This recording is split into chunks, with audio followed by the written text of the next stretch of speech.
सहारा enterprises तुमच्या स्वप्नातली गाडी आता कमी किमतीत.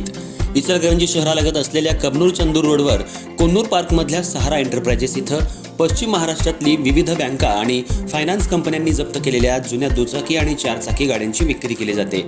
शोरूम किमतीपेक्षा 25 ते 50% कमी दरात, उत्तम स्थितीत आणि संपूर्ण कागदपत्रांसह त्वरित डिलिव्हरी. दुचाकी 20,000 पासून पुढं तर चारचाकी 50,000 पुढं. आपल्या पसंतीची कार किंवा बाईक आता अगदी परवडणाऱ्या दरात घेऊन जा. विश्वास, पारदर्शक व्यवहार आणि उत्तम सेवा हेच आमचं वैशिष्ट्य. पत्ता Konnur park, Kabnur Chandur road, Ichalkaranji. Proprietor Rajubhai Ajgar. संपर्क 8055810910 आणि 9860785786. सहारा एंटरप्राइजेस, दर्जा, विश्वास आणि बचत यांचं परिपूर्ण ठिकाण.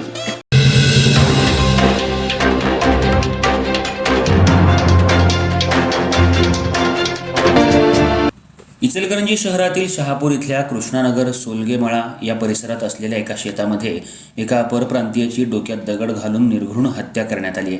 घटनास्थळी शहापूर पोलिसांनी येऊन पाहणी करून आरोपींचा शोध सुरू केलाय. घटनेची नोंद शहापूर पोलीस ठाण्यात झाली आहे. इचलकरंजी शहरामध्ये खून, मारामारी या प्रकारात वाढ झाली आहे. नशेचे पदार्थ राजरोसपणे मिळत आहेत. शहापूर परिसरात बेकायदेशीर दारू अड्डे मोठ्या प्रमाणात सुरू आहेत. इचलकरंजी शहर हे वस्त्रनगरी म्हणून आपण ओळखतो. इथं परप्रांतीय कामगार मोठ्या प्रमाणात आहेत.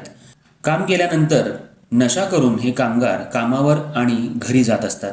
शहापूर परिसरात काल मध्यरात्रीच्या सुमाराला काही परप्रांतीय युवक कृष्णानगर परिसर इथल्या सोलगेमळा इथं असलेल्या एका शेतात एका युवकाच्या डोक्यात दगड घालून खून करण्याची घटना उघडकीला आली आहे. सकाळी शेतात जात असताना काही नागरिकांना एका युवकाचा मृतदेह निदर्शनाला आला. नागरिकांनी याची माहिती शहापूर पोलिसांना दिली.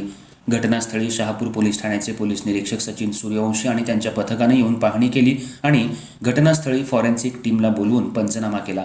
युवकाच्या डोक्यात दगड घातल्याचं निष्पन्न झालं. काही मित्र रात्री एका शेतामध्ये नशा करून बसले असल्याची प्राथमिक माहिती पोलिसांना मिळाली. तिथं नशा करत बसले असताना त्यातून वाद होऊन काहींनी त्या युवकाच्या डोक्यात दगड घातला असावा अशी प्राथमिक माहिती समोर आली आहे. सध्या या युवकाची ओळख पटवण्याचं काम पोलीस करतायत. तसंच आरोपींचाही शोध सुरू केलाय. तिथं असलेल्या CCTVच्या माध्यमातून आरोपी शोधण्याचं काम पोलीस करतायत. घटनास्थळी बघ्यांनी मोठी गर्दी केली होती. घटनास्थळी फॉरेन्सिक टीमनं येऊन संपूर्ण पाहणी करून घटनेची माहिती घेतली. ज्या ठिकाणी खून झाला त्या ठिकाणी तो परिसर संपूर्ण सील करण्यात आलाय. तसंच हा खून कुणी केला, का केला याचा शोध शहापूर पोलीस करतायत. या घटनेची नोंद शहापूर पोलीस ठाण्यात झाली आहे.